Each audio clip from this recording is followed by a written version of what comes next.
Good afternoon. I want to thank you all for coming. This is the Assembly Select Committee on Community and Law Enforcement Relations and Responsibilities, and this hearing is televised. I'd like to thank all the committee members that are here today, and right now it's just Mr. Quirk and myself, but we'll have some more members that will be in and out.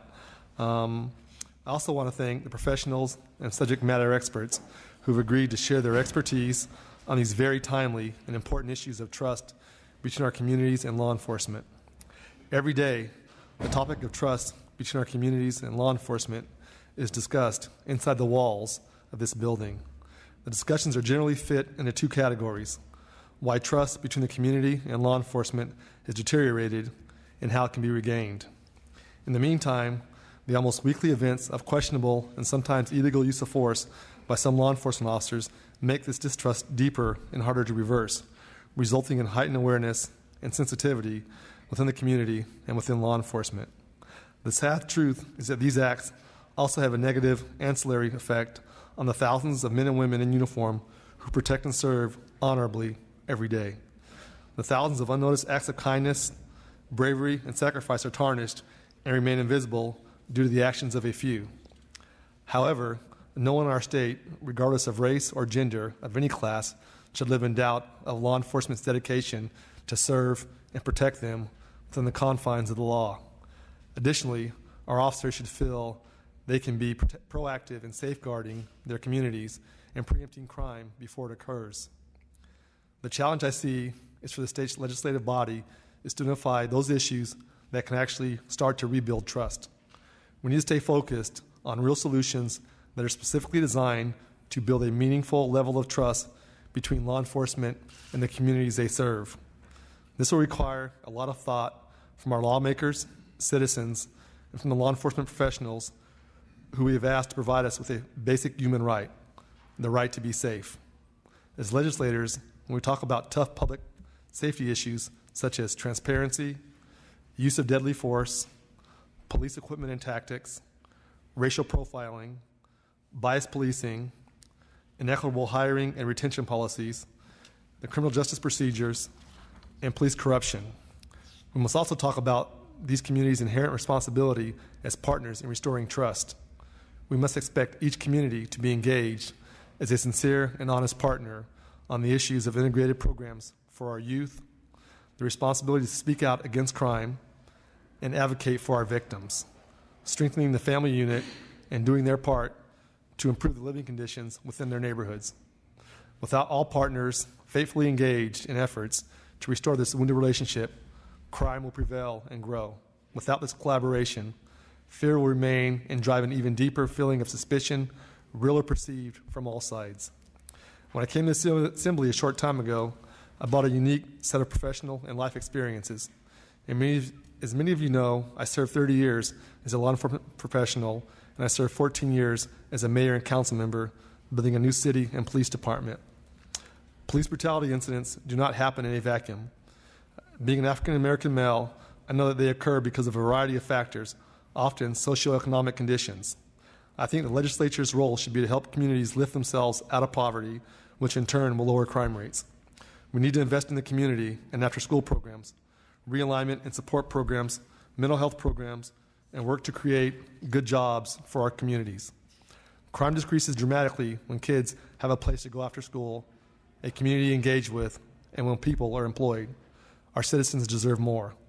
Along with my colleagues, my goal is to leave here today with new ideas that address diversity in the law enforcement workforce, as well as revisit old ideas and discover new ways to integrate the community and law enforcement to begin to build strong partnerships based upon mutual trust. I'd now like to welcome committee member Bill Quirk and ask Bill for any comments. I have learned a lot from Chair Cooper in this year because of his 30-year experience in law enforcement. He has a great deal of credibility to bring this area forward. We had hearings on a related topic earlier in the year. I'm going to be here for as much of this meeting as I can be today, and what I miss, I promise I will watch on on the internet as soon as I can. I'm hoping to learn a lot today. And again, I want to thank Chair Cooper for bringing this forward. And as chair of the Public Safety Committee, I will be listening very carefully to this to look at legislation in the future. Thank you. Thank you, Mr. Quirk. Our first topic of discussion today is on the law enforcement workforce, diversity in hiring and retention challenges. I'd like to welcome our first panel member today, Bob Strezak, the Executive Director on the Commission on Peace Officers Standards and Training. So, Bob, we've got about 15 minutes. I'll leave you up to 10 minutes if you need it, and then I'd like to leave some time for questions.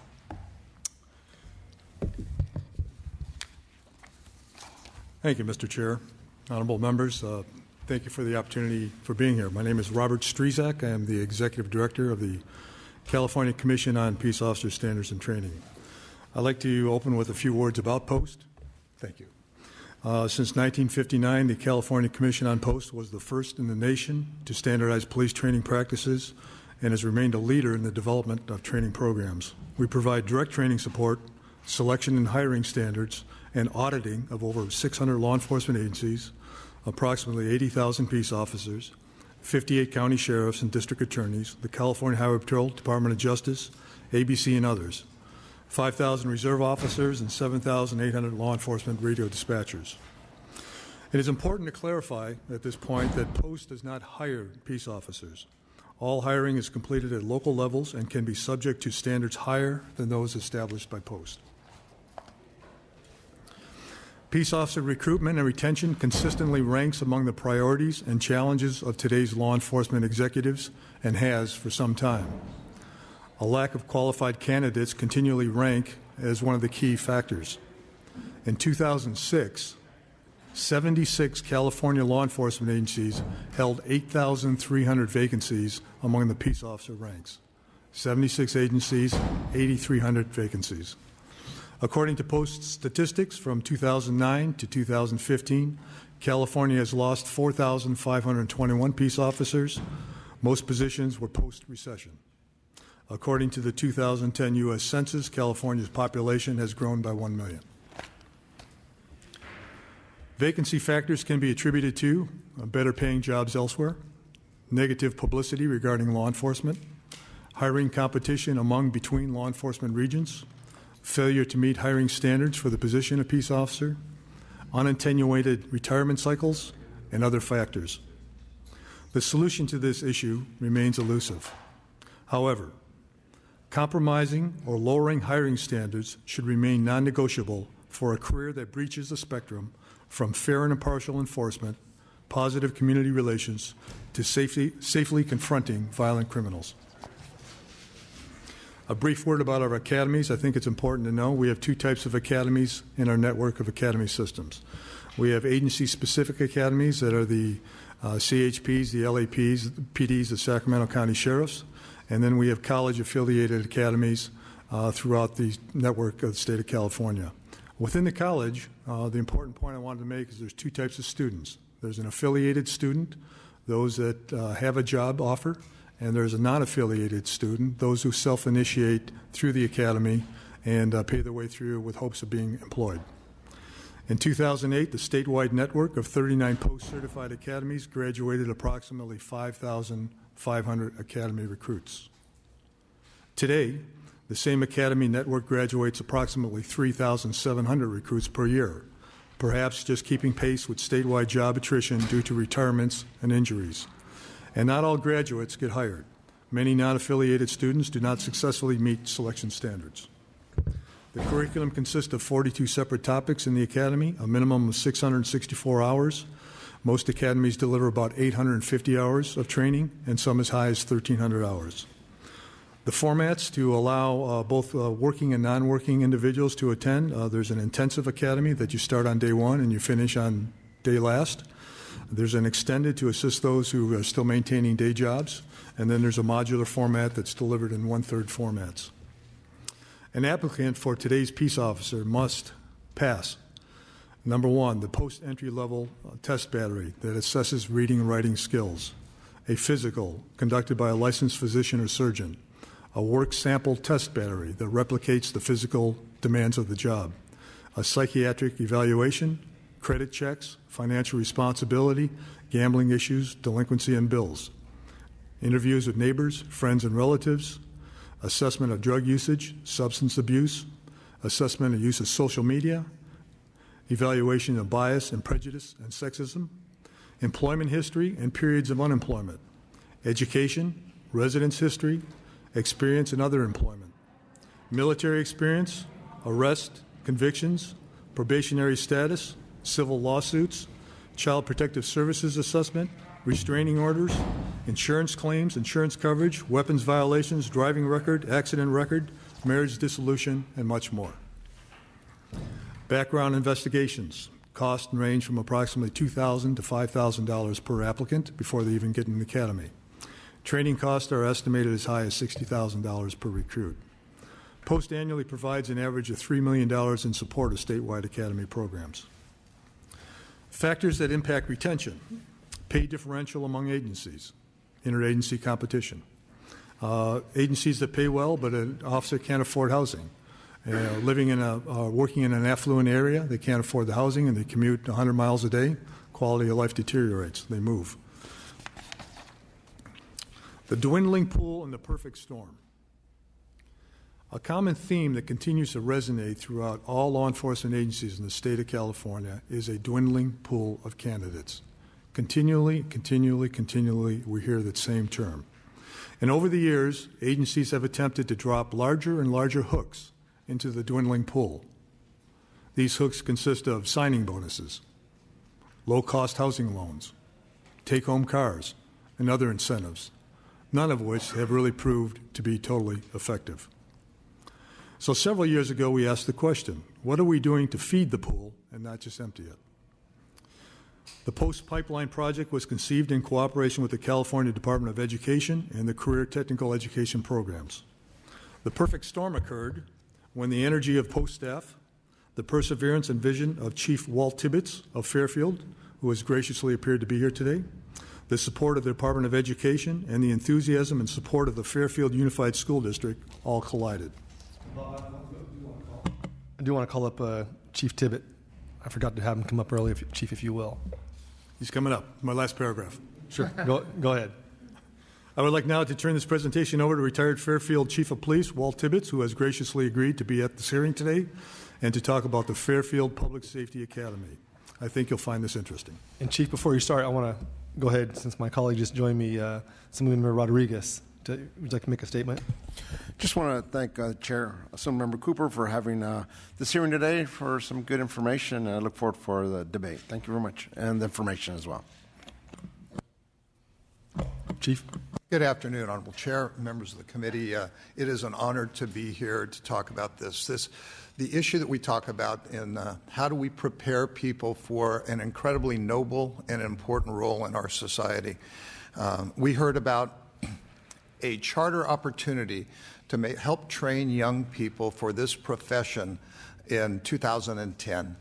And over the course of the next 2 years, we spent time with our Fairfield Unified School District to develop a school of choice, a career academy, to start developing the integrity, the thematic, and rigorous approach to prepare young people for interest in this profession.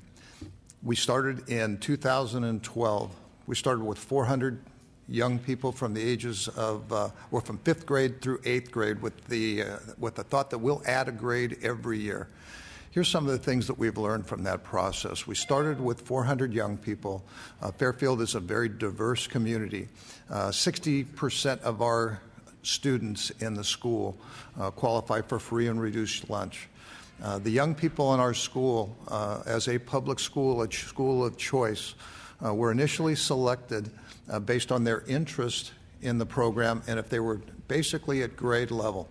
This was a great leap of faith in a time of recession for the school district and the city council and the police department, at a time of diminishing resources, that we would bring people together to start this endeavor.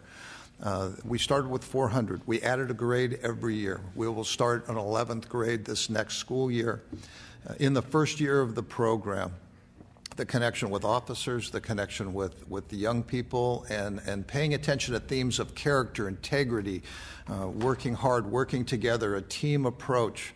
That school in the first year was the second highest performing school in the district. As we've now in the process, next week we will complete our third year.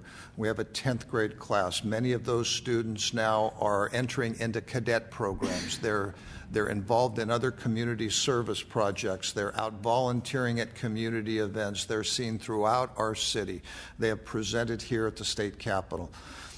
The program has really done a lot for us in terms of helping to prepare young people, many of whom are not going to, quite frankly, become involved in law enforcement. They're going to be community leaders. They're going to go on and be successful in other endeavors. We're also seeing people involved or young people that are interested in the fire service as well, emergency service. The themes of integrity, I could spend more time than you have today talking about aspects of integrity and doing the right thing when no one's looking of our kids. It has been an incredible success. I really see in the future that this program will help us grow our own in the city of Fairfield. It has great potential in other cities in the state of California and across this nation to help develop those character issues that you heard Mr. Stresak talk about, some of the issues that disqualifies young people early on. By being able to teach, being able to mentor and help train young people, we're making great connections. It has worked as an amazing community policing tool in bringing our officers closer to young people in our communities closer to the officers. It's just an outstanding model. I'll take any questions that you might have.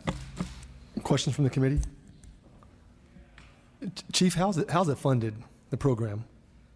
This program is funded by just standard through the educational system. It is a school of choice, so it is a regular public school with the parents and the teachers agreeing to go ahead and adhere to guidelines and standards. The police department and the city took the leap of faith to take out of our budget of officer position to go ahead and work on campus, and other officers come in and work with the school. And the district again is funding this as a normal part of their school process. Is it full public school curriculum? Full public school curriculum. Yeah. Thank you. No other further questions from the committee? Mr. Quirk? Well, I'll just comment that I think it's very important for police officers to show up in schools, for people to realize that they're people. I've been, as I go on ride-alongs and as member of the Hayward City Council, just the level of people who are recruited for these positions and serve in these positions, to meet them, to understand that these are very intelligent, caring individuals, extremely important for ordinary citizens to have that experience as opposed to only knowing them when they're being pulled over for speeding. So thank you for that. Thank you. We appreciate it. I'd now like to invite and welcome our second panel today on the same topic. Edwin Perez, a legislative advocate for the National Association for the Advancement of Colored People, and Stephanie Nguyen, the Executive Director for Asian Resources Incorporated.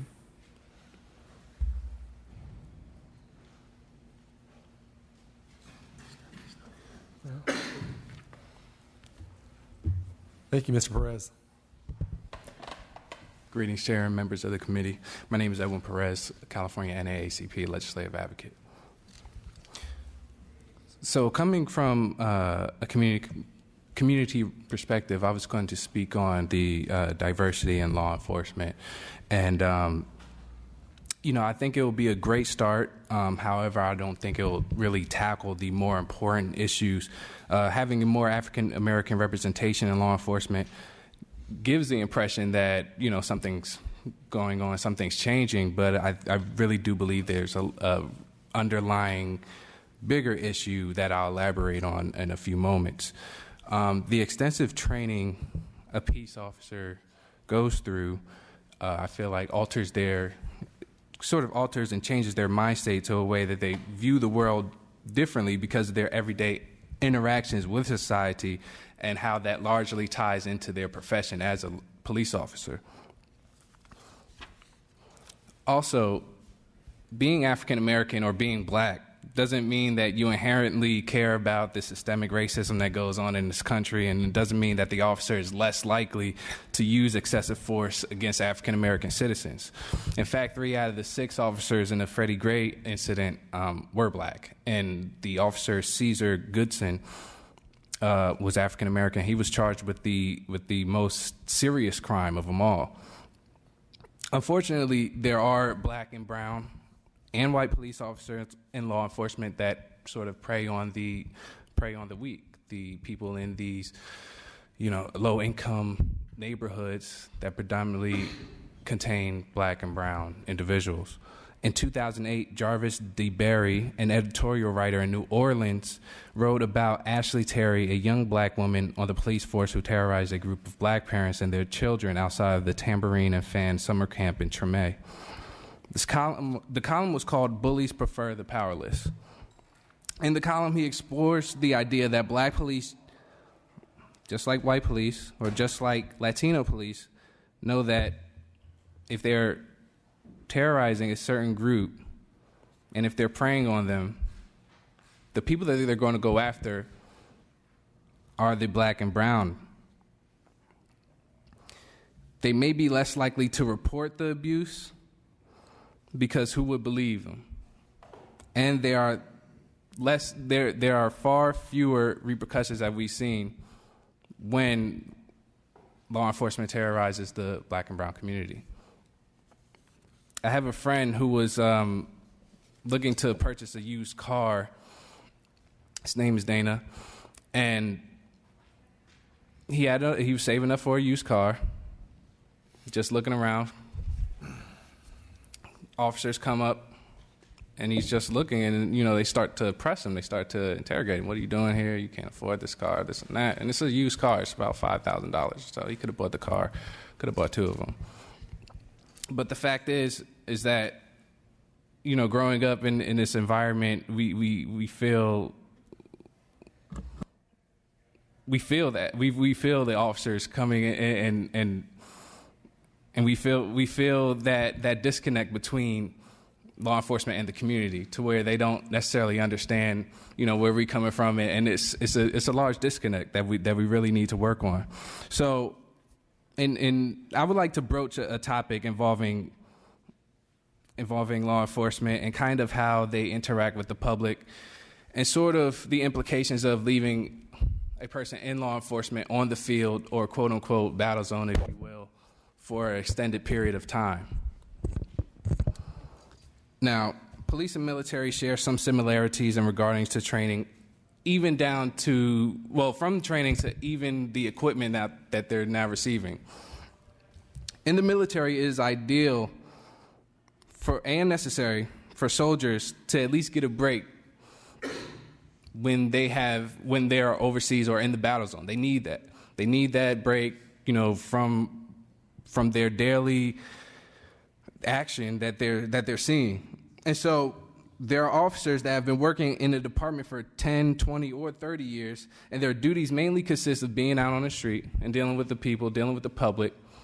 But I think the problem is or something that we should explore, is that in their minds, they have been in the battle zone for a long time. They've been in battle zone for about 20 or 30 years, every single day consistently. And so it may be time to think about how long police officers are actually allowed to interact with the public in the capacity in which they are, having a gun. Because it's when you look at it, and I believe it's to a certain extent human nature to just, it's going to change you. It's going to alter the way you think. And so if you're in a black and brown community, you're seeing these individuals over and over again, and you have a problem with them, or you see in the same group of kids, you're just going to automatically associate that with, you're going to generalize that. And so this, it's a real issue when you have officers out there that may be frustrated with the community because they have these daily interactions with them and they're not always so positive, that we may have to just look at, all right, well, how long are they spending out on the field in the battle zone? Maybe we need to take them out. Maybe we need to just give them a refresher. According to the Advocates for Human Rights organization, studies indicate that police families are 2 to 4 times more likely than the general population to experience domestic violence. And the reason why I bring this up is because what I was just saying before, if you're in an environment to where it's highly stressed and you're doing this day in and day out for years and years and years, it's going to change you. And so I found it shocking that 2 to 4 times that police families are 2 to 4 times more likely than the general population to experience domestic violence. If an officer goes home and they don't mind hitting their wife or girlfriend, then, you know, as far as a regular individual on the street, I don't believe they're going to think twice about it. And so that was my closing, and I'll take any questions. Mr. Rodriguez, any questions? Well, thank you for your information and kind of making me think about things as well. You know, from the local level, I was a city council member in the city of Pomona for several years. Mm-hmm. I lived in the south side of the city where we had a lot of issues with the Hispanic community, the black community, and the poor areas, right? But I made it a point to let the people know that our especially when it comes to public safety, our police officers are part of the community. They want to work with you. They want to get to know you. And bring them out to the community, whether it's a neighborhood watch group, whether it's at a school or somebody's house. Sometimes I bring the police chief there to talk to them about the issues, what they're facing, and for them to see exactly what goes on in maybe the duration when an officer's out there patrolling, how maybe some calls are going to be here quickly and others they're not, and sharing that experience and building that trust, right?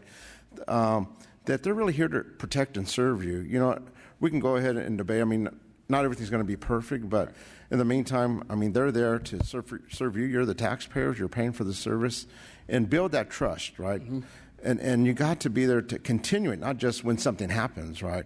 We got to be proactive about those things. So really engaging the community at both levels, right? Mm-hmm. The community with the law enforcement and vice versa. Absolutely. And you talk about, you said something about, you know, some of these officers, 20, 30 years, whatever, maybe they need a break, so to speak. And I kind of looked at, with my job, what I've done before coming up here as a first responder, working in the ambulance industry for many years. Mm-hmm. And I can tell you that when you have that seasoned person that's been there for a while, they have a lot of experience they bring to the table, right? And they know what's really going on in the community, and they know how to deal with it better than somebody just coming out of the academy or 2 or 3 years. It takes years to build that knowledge, that understanding of the community, and your job for that matter. Because I can tell you, for one thing, for me, you know, I tell some folks, you know what, I've been around for a while. I tell them, you know, I work with police officers, firefighters, paramedics, all in the public safety, right?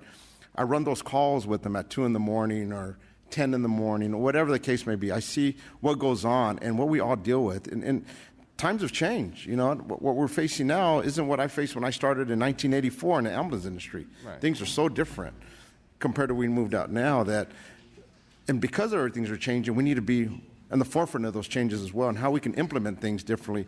But it really comes to everybody working together, right? Mm-hmm. Building those relationships and make things work to serve the people that we're here to serve.